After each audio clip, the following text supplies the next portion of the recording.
The stop discs and O-rings of the 2 independent channels and 8-probe head should be replaced after the number of tip eject cycles specified in the system settings. The stop disc sits at the bottom of the pipetting head and holds the O-ring and its washer in place. To begin replacement, run the appropriate Replace Stop Discs and O-rings maintenance routine. Tap the Alert button, then tap Run for the required Replace Stop Disc and O-ring routine. The routine can also be run from the Maintenance Routines page if alerts are disabled. Open the door and remove any labware from the deck. Then close the door. The prep will position the channels. When prompted, lift upward on the door handle until it stops in place. Make sure to put on gloves before touching the stop discs.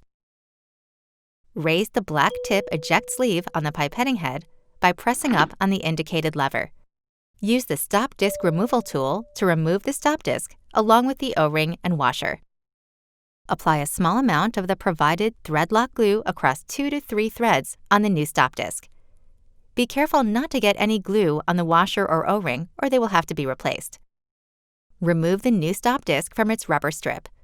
Make sure the O-ring and washer are in place and glue-free before installing the stop disc. Double-check the alignment of the washer and O-ring with the stop disc.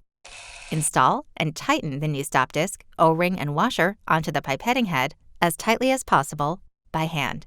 Make sure the stop disc goes on straight to avoid cross-threading it on the pipetting head.